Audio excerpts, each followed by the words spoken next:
جو عمل فقط اخلاص کے لیے کیا جائے وہ عمل بڑا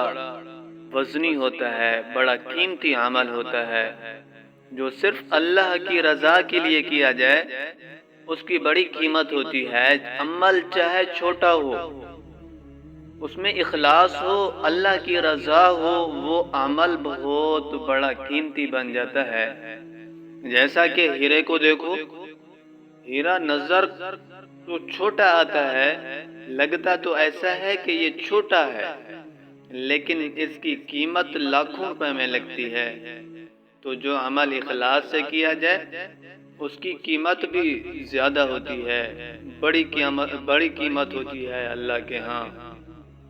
ایک واقعہ آتا ہے، ہارون الرشید کی بیوی تھی ملکہ زبیدہ، کہ اس نے بڑے رفاہی کام کروائے، بڑے رفاہی کام کیے، لوگوں کا ساتھ دیا، لوگوں کی خیر خواہی کی، نہر بنوائی۔ جب وہ اس دنیا سے چلی گئی تو جب اس کا حساب کتاب ہوا، اس کے مرنے کے بعد وہ کسی کی خواب میں آئی تو اس نے ملکہ زبیدہ سے پوچھا کہ آپ کا معاملہ کیا ہوا؟ آپ تو کامیاب ہو گئی ہوں گی، آپ کا امتحان تو آسان ہو گیا ہوگا،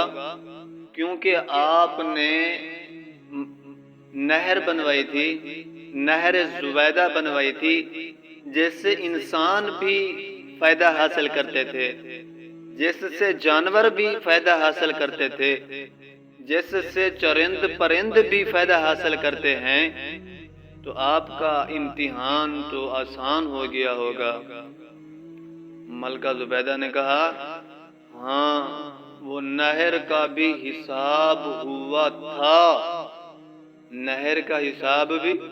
ہوا تھا، اس کا معاملہ بھی آیا تھا۔ اللہ نے فرمایا وہ مال تو بیت المال کا تھا، تیری تو صرف زبان چلی، اس میں اللہ کی رضا کیا ہے؟ اس میں تو نے کون سی مشقت اٹھائی؟ بیت المال کا پیسہ تھا، آپ نے زبان چلا دی، حکم چلا دیا تو وہ نہر بن گئی۔ تو اللہ کی رضا کے لیے کیا عمل کیا؟ تو ملکہ زبیدہ نے کہا، جب اللہ نے فرمایا کہ اس کے علاوہ کوئی اور عمل بتا، میں تو اس نے کہا لرز گئی، کانپ گئی کہ اتنا بڑا عمل بھی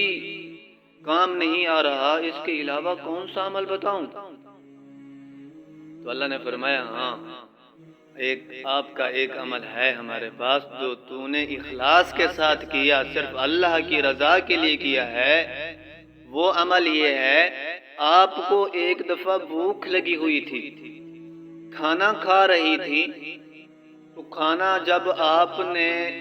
ایک لقمہ سالن کے اندر ڈبو کر اس کو اٹھا کر منہ کی طرف لے جا رہی تھی،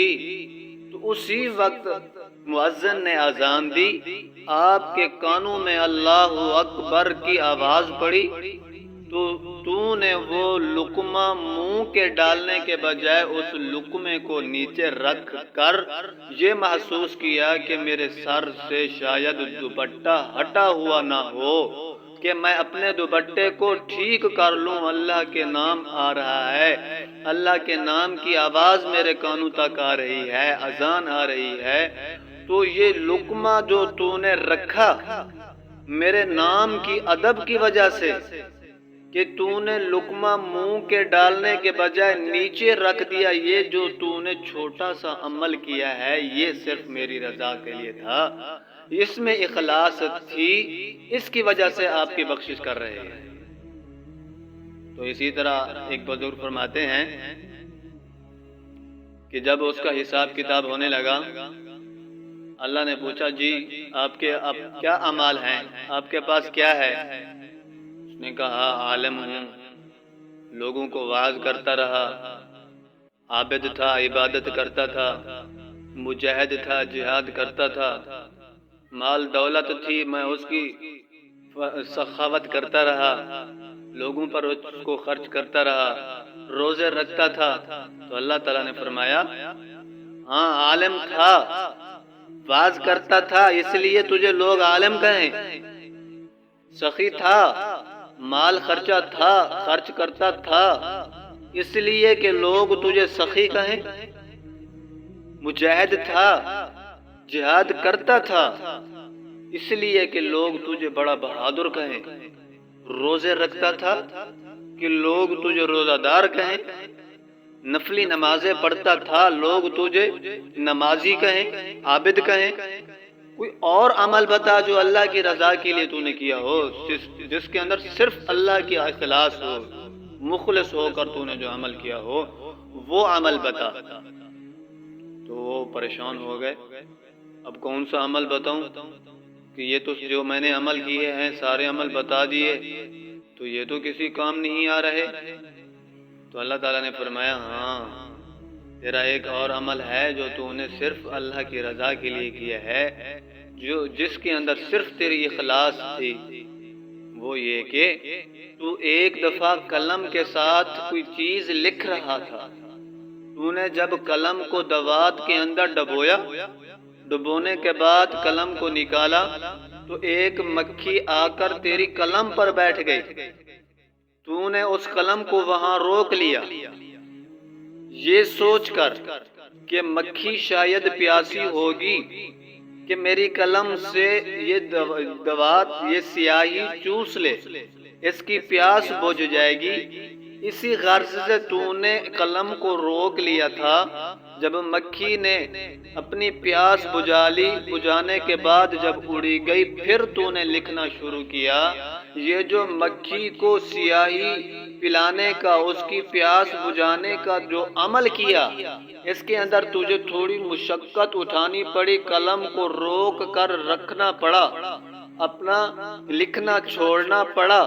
یہ جو تھوڑی سی مشقت تو نے اٹھائی ہے یہ صرف اللہ کی رضا کے لیے اٹھائی ہے، تو ان سب کے علاوہ تیری بخشش اس عمل کے لیے کر رہا ہوں۔ اسی لیے فرماتے ہیں جو اس عمل میں اخلاص ہو، چاہے عمل چھوٹا ہو، اللہ کی رضا ہو جس کے اندر، وہ بڑا قیمتی عمل ہوتا ہے۔